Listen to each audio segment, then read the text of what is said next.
La colère n'est pas une force, c'est de l'esclavage. Chaque fois que tu exploses, tu abandonnes le contrôle de toi-même.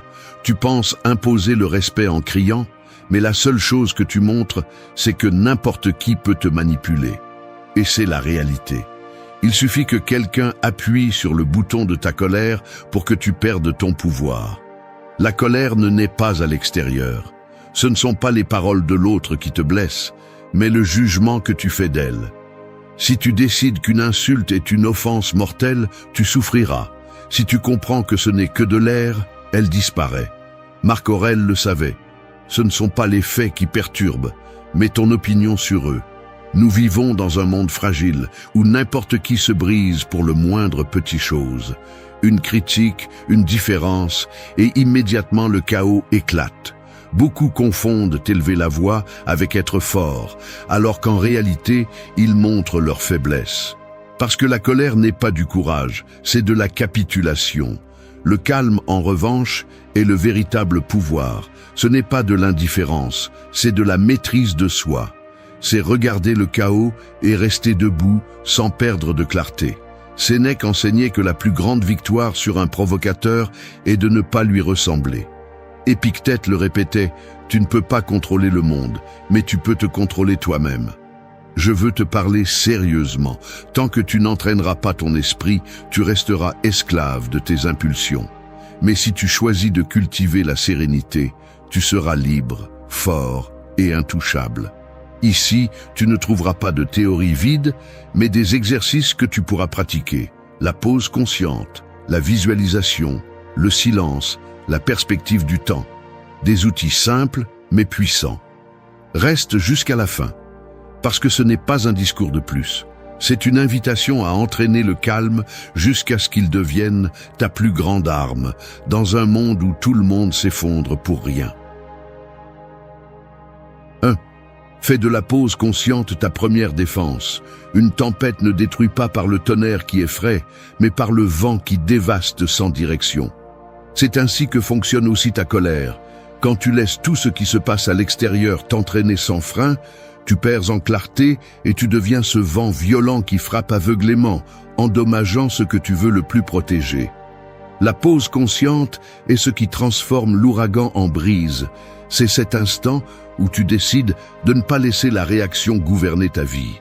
Et même si cela semble petit, c'est là que commence le véritable contrôle de soi. La plupart des gens vivent en automatique, répondant à l'impulsion la plus immédiate. Un commentaire blessant, un regard méprisant, une erreur d'autrui, et immédiatement le sang bout, la voix s'élève et l'esprit s'obscurcit. Mais observe bien, rien de tout cela n'est inévitable. Ce n'est pas l'événement qui te fait perdre le contrôle, mais ton manque d'espace pour t'arrêter et réfléchir. Cet espace est construit avec la pause. Marc Aurèle l'avait bien compris. Entre ce qui se passe et ta réaction, il y a toujours un choix. Et ce choix est ce qui différencie le sage du prisonnier de ses émotions. La pause consciente n'est pas de la lâcheté, c'est de la stratégie. C'est arrêter une seconde avant de répondre et te demander « Qu'est-ce que je gagne à réagir ainsi ? Suis-je en train de protéger ma dignité ou de la donner au premier impulsif ?» Épictète disait que celui qui se met en colère donne aux autres le pouvoir sur son âme. Et c'est ce qui se passe quand tu ne freines pas. Tu donnes ton contrôle, tu deviens une marionnette de l'extérieur. Pratiquer la pause, c'est entraîner ton esprit comme un guerrier entraîne ses réflexes. Au début, c'est difficile, parce que le corps est habitué à réagir comme un animal blessé. Mais avec de la discipline, cette pause devient ta première défense. Tu peux commencer par le plus simple. Respire profondément avant de parler, compte jusqu'à 3 avant de répondre, regarde le sol un instant pour couper l'impulsion. Ce sont de petits gestes, mais chacun d'eux érige un mur entre ton calme et le chaos. La pause consciente te force aussi à voir la réalité sans le filtre de la colère. Quand tu t'arrêtes, tu découvres que beaucoup de choses ne méritent pas ton énergie. Ce qui semblait être une offense s'avère être un malentendu. Ce qui semblait être une attaque n'était qu'une maladresse. Et dans les cas où il y a vraiment l'intention de blesser, la pause te donne le privilège de ne pas donner à l'autre la satisfaction de te dominer. Avec le temps, la pause ne contrôle pas seulement ta colère, elle renforce aussi ton caractère. Tu commences à sentir la différence entre celui qui réagit sans réfléchir et celui qui garde le silence avec intention. Ce silence n'est pas vide, c'est de l'autorité. Car celui qui se contrôle lui-même inspire le respect, tandis que celui qui explose n'inspire que de la pitié. Sénèque l'a dit crûment, « Rien ne ressemble plus à la faiblesse que la colère ». Fais de la pause consciente ton habitude quotidienne.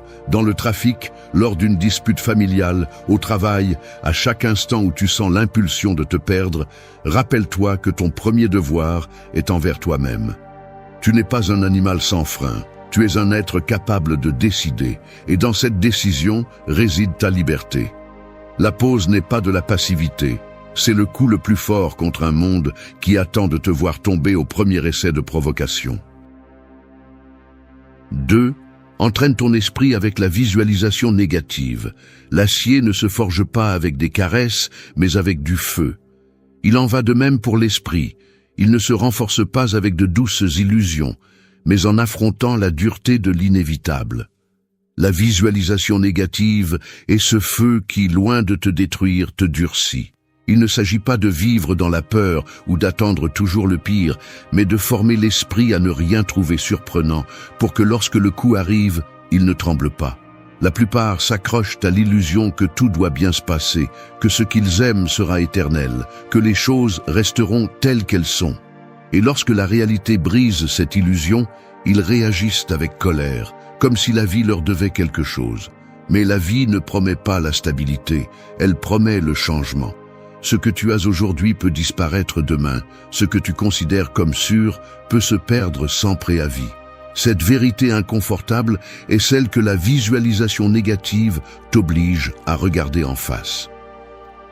Marc Aurèle commençait ses journées en se rappelant qu'il rencontrerait des personnes ingrates, arrogantes et traîtresses. Il ne le faisait pas pour vivre dans l'amertume, mais pour ne pas être surpris ou perturbé lorsqu'il les rencontrait. Il avait déjà entraîné son esprit pour ces situations et, lorsqu'elles arrivaient, il répondait simplement avec calme. Tu peux appliquer le même exercice dans ta vie. Avant d'affronter ta journée, répète que tout ne se passera pas comme tu le souhaites, que quelqu'un échouera, qu'un plan se déroutera. En le faisant, ce que d'autres appellent malheur, pour toi sera une partie du scénario que tu attendais déjà. Sénèque enseignait que rien de ce que tu possèdes n'est vraiment à toi. Tout est prêté par la nature. La santé, les affections, les biens matériels et même ton propre corps sont destinés à changer et à disparaître. Visualiser leur perte ne signifie pas arrêter de les aimer. Cela signifie les apprécier davantage, parce que tu comprends que chaque moment peut être le dernier. Cet exercice ne refroidit pas le cœur. Il l'embrase de gratitude, car chaque instant prend un éclat que tu prenais auparavant pour acquis. La colère naît souvent d'attentes irréalistes. Tu crois que les gens devraient toujours être justes, que les plans ne devraient jamais échouer, que la vie devrait t'obéir. Lorsque cela ne se produit pas, tu exploses. Mais si tu as déjà entraîné ton esprit à accepter l'imperfection, le coup ne t'emporte pas. Tu le reçois avec fermeté, sans laisser la colère te dominer. Le pratiquer est simple. Avant de dormir, imagine que demain quelque chose se brise dans ta routine. Demande-toi comment tu réagirais et comment tu garderais ton calme. Au réveil, pense que ceux qui t'entourent aujourd'hui pourraient ne pas être là demain. Et au lieu de te rendre triste, cela te fera les traiter avec plus de respect et de tendresse. Cette conscience ne te retire pas la joie, elle la multiplie.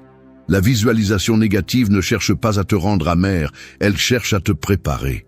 Elle te montre que rien n'est garanti et que, précisément pour cette raison, chaque jour a une valeur immense. Celui qui pratique cet exercice ne se brise pas lorsque la vie change, car il avait déjà envisagé cette possibilité. Le véritable faible est celui qui exige que tout soit parfait. Le fort est celui qui, même en attendant des pertes et des difficultés, reste debout et remercie ce qui reste. Fais de cette habitude ton entraînement constant.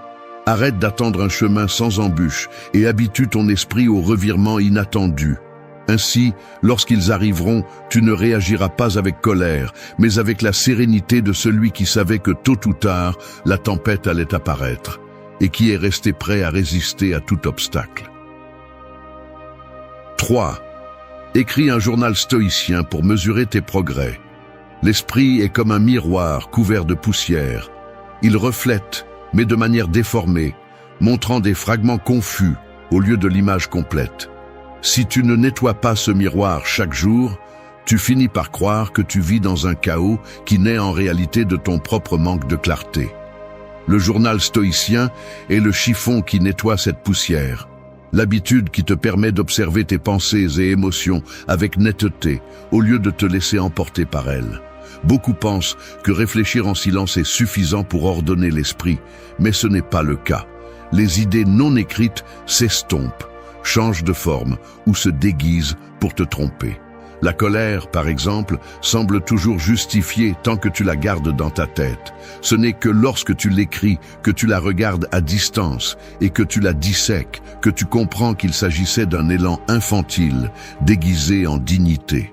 Marc Aurèle a écrit ses méditations comme un rappel personnel, pas comme une œuvre littéraire. C'étaient des notes privées dans lesquelles il s'examinait lui-même avec une brutalité honnête. Il parlait à son propre esprit, questionnait ses échecs et exigeait de la discipline. Cet exemple suffit à comprendre que l'écriture n'est pas un luxe, c'est un entraînement. Chaque mot que tu laisses sur le papier est un pas vers la maîtrise de toi-même, car l'enregistrement constant révèle des modèles que tu ignorerais autrement. Le journal n'est pas pour te montrer, il est pour dénuder ton intérieur. Tu y notes où tu as perdu ton calme, ce qui a provoqué ta colère, comment tu as réagi et ce que tu aurais pu faire mieux. Tu écris aussi tes petites victoires, car mesurer les progrès ne consiste pas seulement à signaler les erreurs, mais aussi à reconnaître les moments où tu as réussi à maintenir la sérénité. La colère se nourrit de l'oubli. Tu oublies qu'hier aussi tu as perdu patience pour quelque chose d'insignifiant. Tu oublies que tu as promis de ne pas répéter la même erreur. En écrivant, tu brises ce cycle, car tu ne peux plus cacher tes chutes sous le tapis. Le papier devient le témoin de ton caractère. Et quand tu relis ce que tu as écrit, tu découvres qu'il y a toujours une opportunité de faire mieux. Cette conscience éveille la discipline que la réaction aveugle n'aura jamais. Au début, beaucoup rejettent l'idée d'écrire un journal parce que cela semble enfantin ou inutile.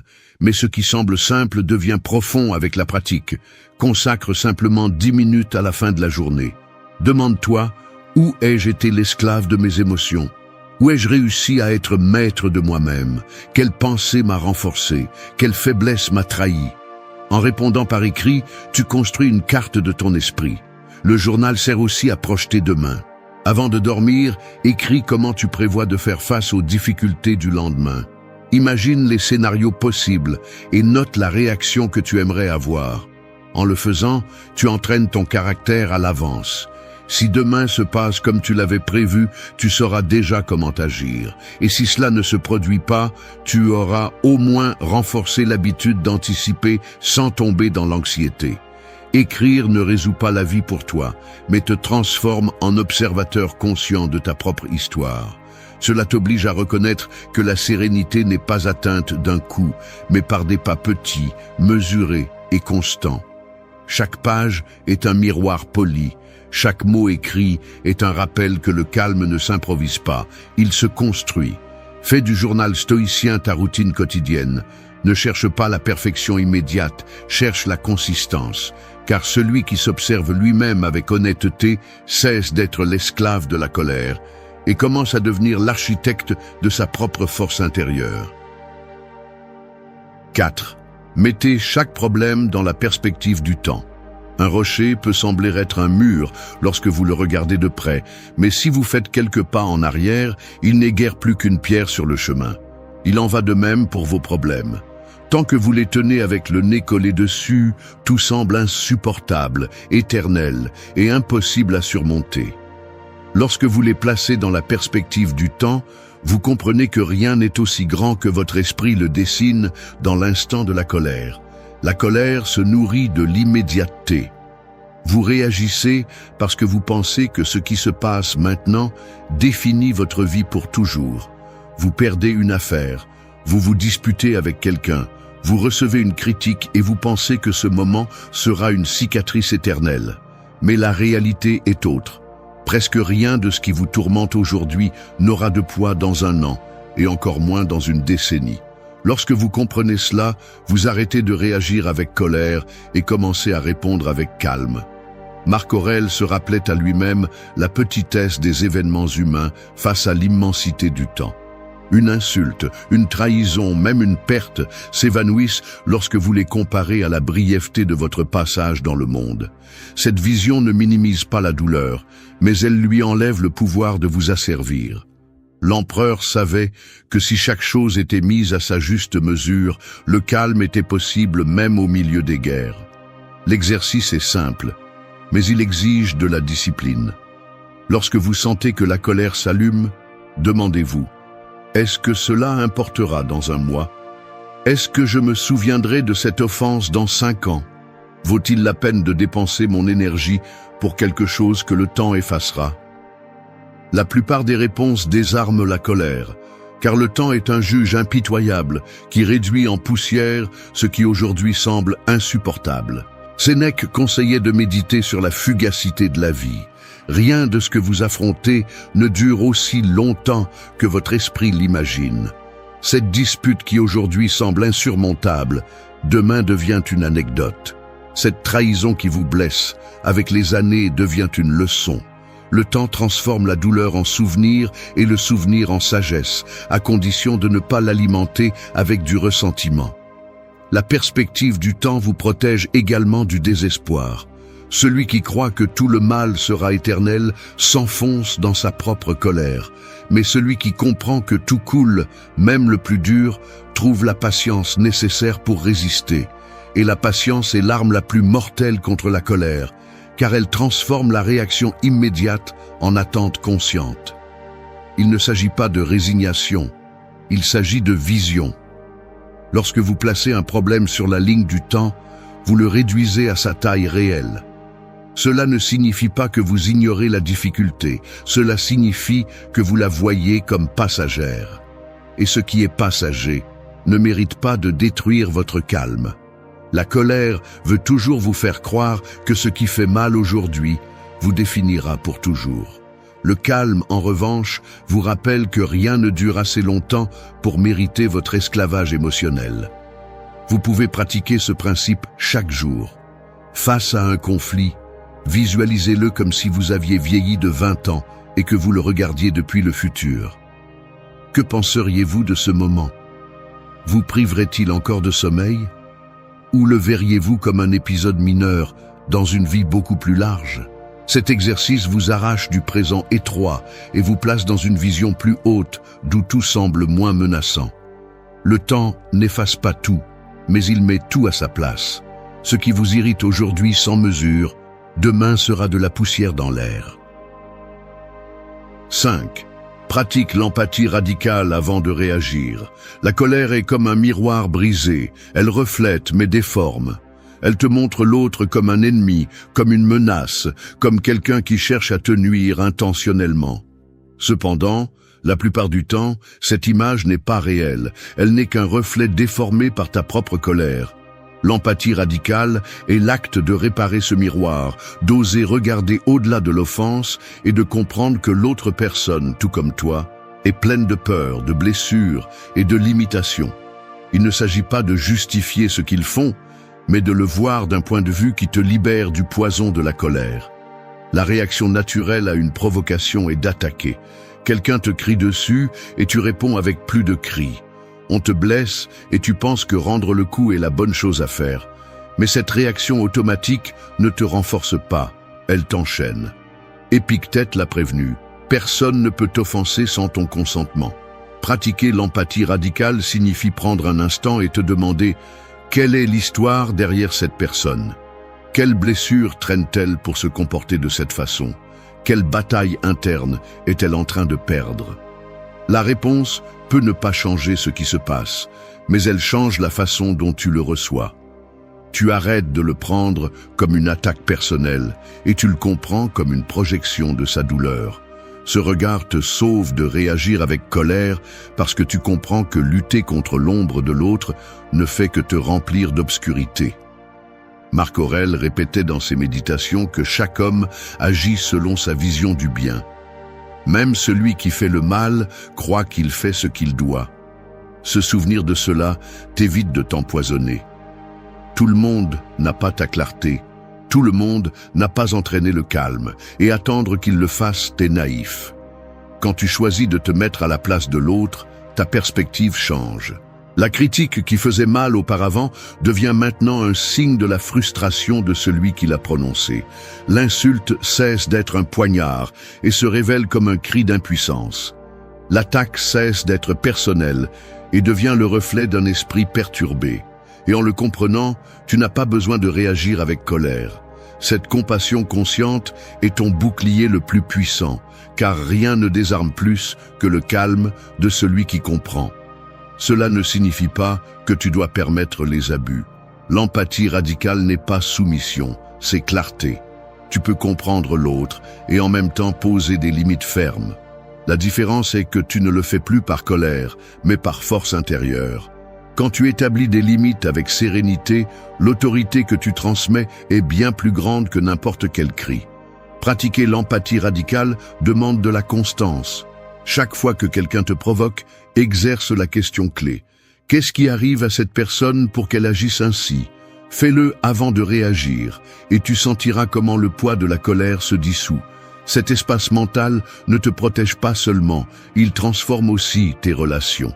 La tranquillité que tu projettes finit par être contagieuse, et souvent, ce qui aurait pu être une guerre devient un dialogue inattendu.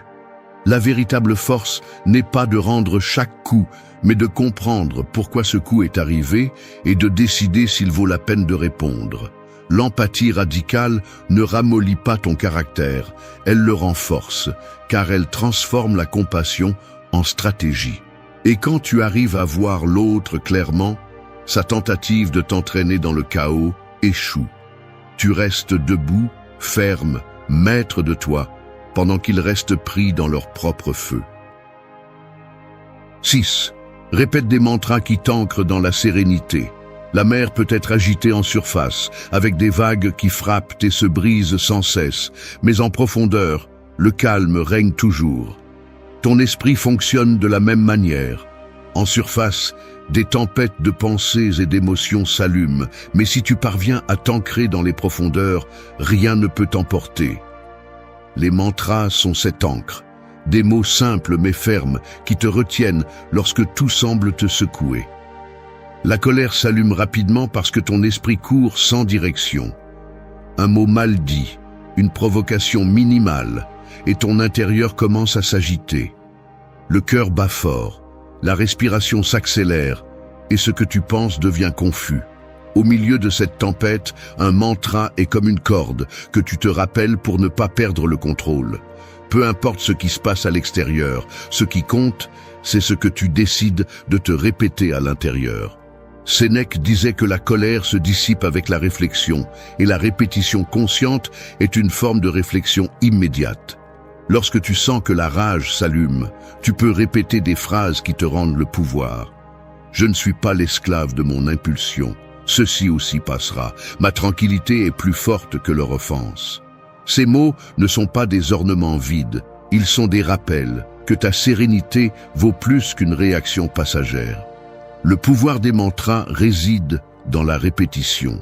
L'esprit croit ce qu'il entend fréquemment, et si tu t'habitues à te rappeler le calme, tu finis par programmer ta réaction naturelle vers la sérénité. Tout comme d'autres entraînent la colère en la nourrissant chaque jour de plaintes et de ressentiments. Tu entraînes le calme en nourrissant ton esprit de phrases qui te renforcent. Marc Aurèle avait l'habitude d'écrire des pensées qui agissaient comme des mantras dans ses méditations. En les répétant, il se renforçait face aux difficultés du jour. Tu peux faire la même chose. Choisis des phrases qui reflètent la force que tu veux avoir et récite-les dans les moments de tension. Tu n'as pas besoin de crier ni de convaincre qui que ce soit.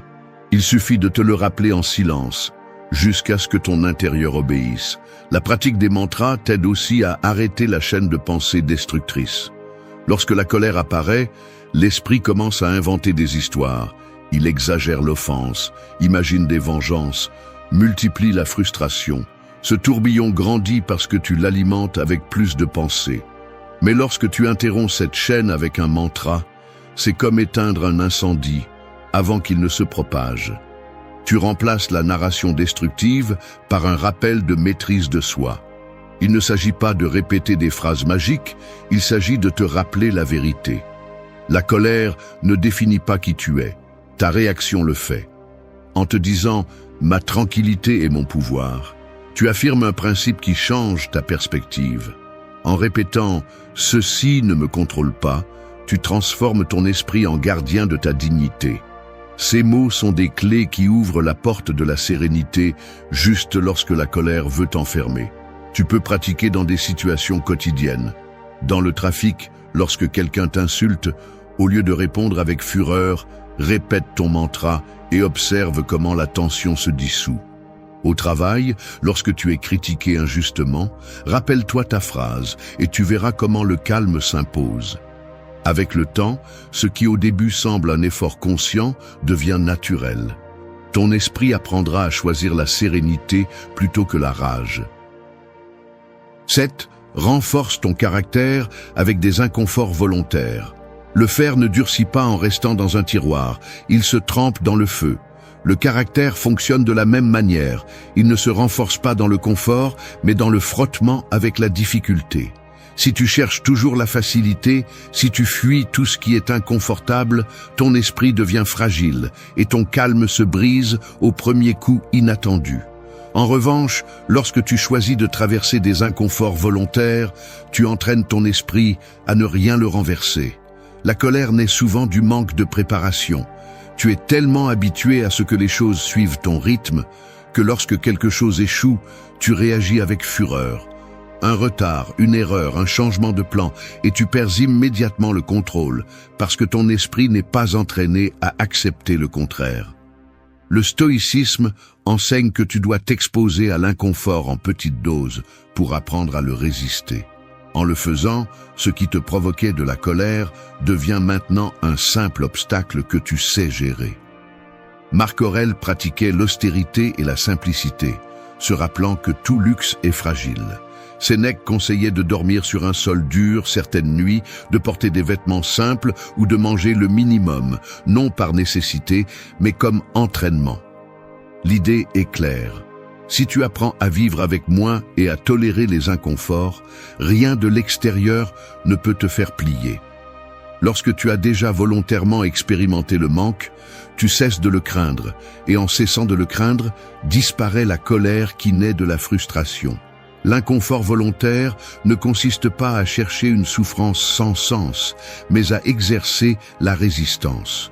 Tu peux commencer par des habitudes simples, des douches froides pour renforcer ta volonté, des entraînements physiques exigeants qui disciplinent ton corps, des jeûnes occasionnels pour te rappeler que tu n'es pas esclave de la nourriture. Chaque pratique devient une leçon de maîtrise de soi.